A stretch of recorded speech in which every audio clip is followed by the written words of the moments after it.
May narinig akong pamahiin na dapat daw pahiran ng suka yung buong katawan ng isang taong namatay na, lalo na kapag ibuburol ito. Dahil pag hindi, may isang nilalang na kukuha ng bangkay nito. Hi guys, this is me again, Ed Beast, and welcome back to my channel. Kung mahilig ka sa mga kwentong horror, mystery, and urban legend na dinideliver in story format, nasa tamang channel ka. Kaya huwag mo kalimutan mag-like and subscribe para updated ka sa mga bago nating episodes. Kaya kung mahilig ka sa mga kwentong nakakatakot, tara, sabay-sabay tayong matakot.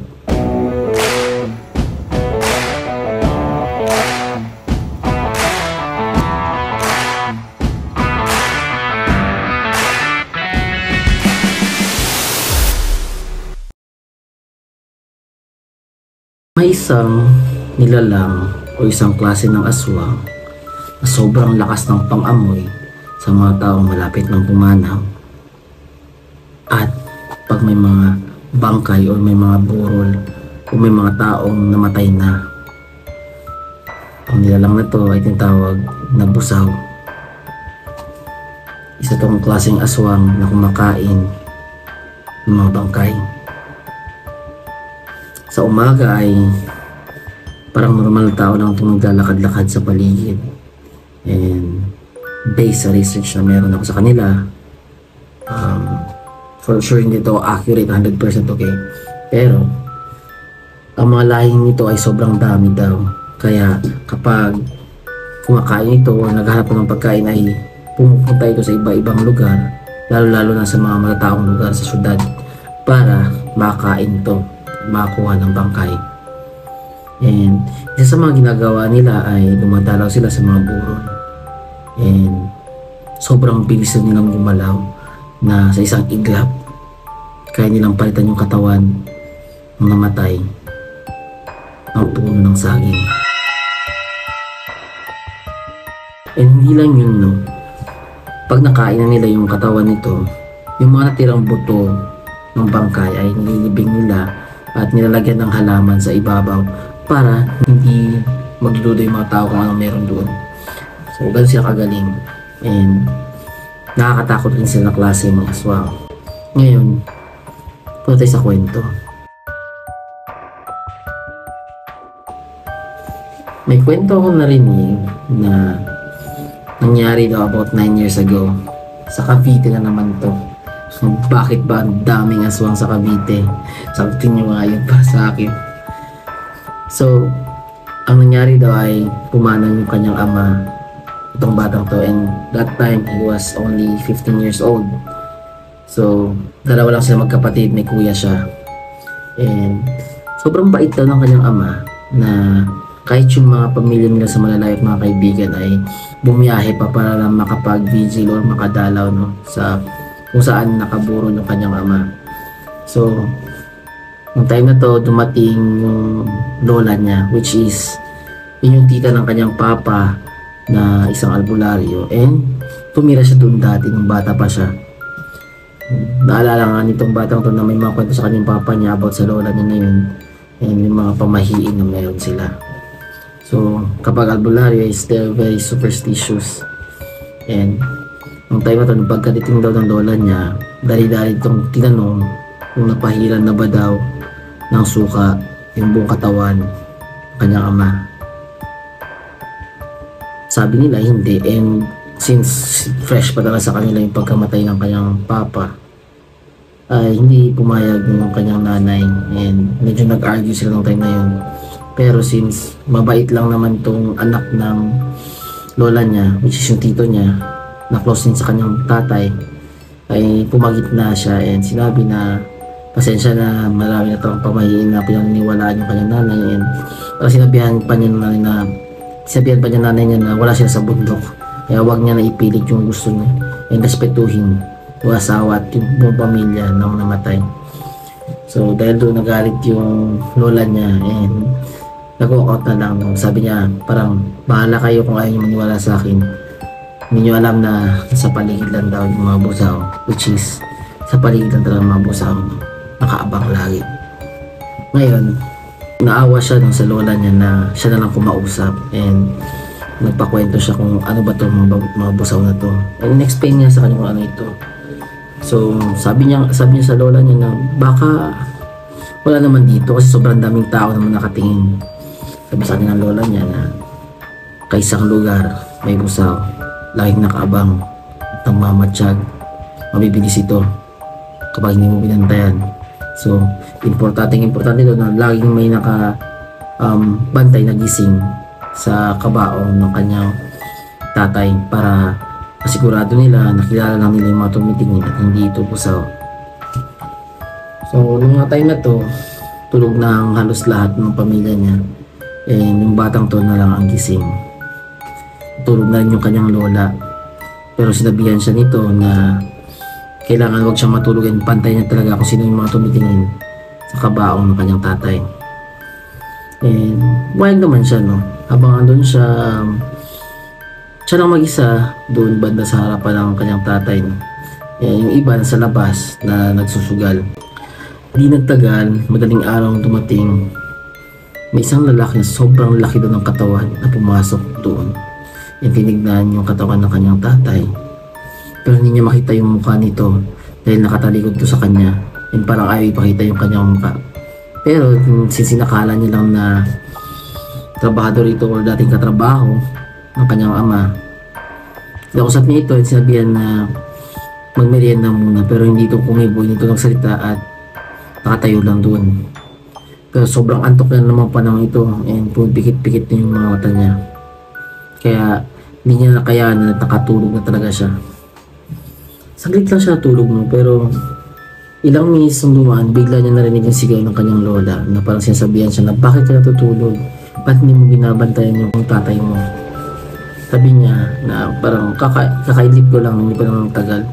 Sabi niya, sino yung lalaking tumingin dito?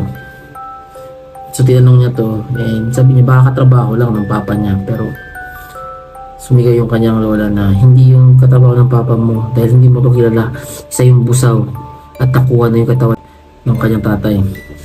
So nagdali-dali yung lola niya lumabas and sumigaw-sigaw sa labas doon, no, kung saan mayroong nagsusugal. Pero nabulabo yung lahat dahil sa sigaw ng lola niya, and nagising na rin yung kanyang nanay. So ngayon yung lalaking na pinagkakamalan nilang busaw ay dahan-dahan na itong lumayo, and lumabas yung nanay niya para kausapin yung lola niya. Nag-argue sila ulit, and galit na galit yung lola to dahil alam niya nga nakuha na yung katawan ng kanyang pamangkin na wala na doon, napalitan na ito ng puno ng saging. Yun yung sinasabi niya. Pero hindi siya naniniwala, no? Kahit yung kapatid niya na kapatid ng lola na yun, no? Hindi naniniwala sa kanya. And hindi talaga siya nagpapatalo, no? Galit na galit siya. And nakiusap na lang yung anak ng lola na yun na sa asawa nung namatay. Payagan na lang dahil matanda na ito, and para matapos na lahat ng arguments nila, payagan na lang. So pumayag sila dahil matanda naman ito bilang respeto. So inopen nila yung kabaong, and bilang sumaglit yung lola na yun sa kusina, bumalik agad. Parang may binudbud ng sobrang bilis na hindi napansin ng lahat, pero nakita to ng batang to. Seconds lang after bumudbud siya ng asin sa katawan ng papa niya, biglang naging puno ng saging yung katawan, and wala na yung katawan ng tatay niya doon. Nakuha na ito. Nakuha na ito ng isang busaw. So ngayon nakalarama lahat, and napatanong sila, ano nangyari? Bakit ito nangyayari? Bakit puno na ng saging yung dyan, wala na yung katawan? So sumisigaw yung lola na habulin niyo yung lalaking kinuha niya yung katawan habang hindi pa nakakalayo. So yung dalawang magkapatid tumakbo, tinay nila habulin, and nagkaroon pa rin ng ibang grupo yung mga nagsusugalay. Tumakbo rin sila para hanapin yung lalaking yung malaking katawan. Sa di kalayuan ay may nakita silang lalaking sobrang laking katawan, naglalakad na may dalang sako sa likod na para bang tao ang dala nito or katawan. Sumigaw yung magkapatid at pinigilan siya, and parang kahit alam nila wala silang laban dito, ay yung galit na meron sila dahil sa ginawa nito, yun na lang yung nagpapatakas ng loob nila na labanan ito. And tama nga ang hinihala nila, no? Isang ang busaw yung nakaharap nila. dahan-dahan itong binaba yung sako. Eh, kinausap sila. Sinabi sa kanila na hayaan nyo na lang ako. Wala namang gamit tong katawan na to. Inilibing nyo lang to. Pagyan nyo to sa akin para wala namang masamang mangyari sa inyo. Paalis nyo, parang patakasin nyo lang siya. Pero ayaw nila nung dahil tatay nila yun. Kahit ako siguro sa sitwasyon na yun. Emotion sobrang taas. Kaya parang hindi sila pumayag. Sinigawan nila to na parang lalabanan nila. And parang tatawag nila sila ng pulis. Ganun. Pero sinabihan sila nung nilalang na yun na kahit tumawag pa ng pulis, tingin nyo ba may laban kayo sa akin? Bago pa makarating yung mga pulis daw, may parang mapapatay niya na yung dalawang batang yun, yung makakatakas na siya. Noong mga time na yun ay sinabihan ng kuya tong batang to na tumawag pa ng mga kasama. Tapos pagkatapos nun ay tumakbo na nga siya. Kahit ayaw niya iwan yung kuya niya, napilitan siyang gawin yun.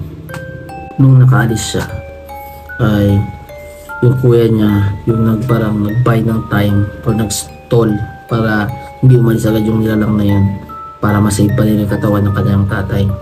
Dari-dari siyang naghanap ng tulong, sumigaw siya hanggang dumating ng isang grupo na tumutulong sa kanila maghanap sa katawan ng kanyang tatay. Dari-dari silang bumalik sa direksyon kung saan nandun yung nilalang o yung busaw at kung nasaan yung kuya niya. Pagdating niya sa lugar na yun, nakita niya na sinasakal na ng busaw yung kanyang kuya at nakabaon yung mga kuko nito sa leeg. Sobrang dami na rin ng sugat ng kanyang kuya. And nung nakita sila nun, parang tinangkapan niyang kunin yung sako. Nung papunta na siya para kunin yung sako ay naging sobrang alerto ng nilalang na to. Na binitawan yung kuya niya, parang hinagis muna sa kanila at kinuha yung sako. So nakita nito na marami na itong kasama, kinuha niya yung sako at tumakbo na ito palayo. Di nagtagal rin dumating yung lola niya na albularyo and may dala itong pangontra na para sa mabusaw. Pero sabi niya na wala na yung nilalang nakatakas na. Pero trinay pa rin ito habulin ng mga taong kasama nila. Pero wala na nga, nakatakas na yung nilalang na yun. And nakakagulat rin na nung nakita nila yung nilalang na yun, alam nyo ba na transform pala ito, parang dumobling laki ng katawan nito na parang naging mabalahibo do ito and nanilisik yung mga mata. Kaya walang laban talaga yung kuya niya. So buti na lang hindi naman na matay yung kanyang kuya, no? Pero sobrang daming sugat and mga injuries na tinamo nito. At nalungkot sila, no? Parang binablame nila sarili na nila nakinig sa lola nilang albularyo at sana ginawa na lang nila yung siglang bagay niya yung daw nung nakinig siya sa pamahiin ay muli pa sila nawala yung katawan ng kanilang tatay. Ngayon wala na silang magagawa, no? Kasi nakuha na ito at nilibing pa rin nila yung kabaon ng kanilang tatay kahit walang laman, and every year dinadalaw nila ito kapag undas. So malungkot yung kwentong yun, no? Pero yun ngayon nangyari. So sa tingin ko, posibleng totoo yung kwento na yun, posibleng ginawa-gawa lang. Pero, based sa mga experiences ko, since nung pagbuntis yung asawa ko, may narinig akong naglalakad sa bubong ng gabi or madaling araw. Minsan, may marinig kang lumilipad-lipad o malakas yung buwad ng hangin sa labas. And minsan, naririnig ko rin yung mga kakaibang tunog, lalong-lalo na yung amoy na naamoy ko yung nasa La Union kami. Kaya medyo naniniwala talaga ako sa aswang, pero yung sa busaw, first time ko makarinig na itong klaseng aswang, and it's highly possible na totoo sila. So ano sa tingin nyo? You can share your thoughts about this. Before natin i-end yung episode, para sa mga bagong ating viewers, don't forget to like this video, drop a comment kung anong nagustuhan nyo sa episode na to, for sure na rin yung tong kwentong to, and don't forget to subscribe. At dito lang tayo, nagsasusunod.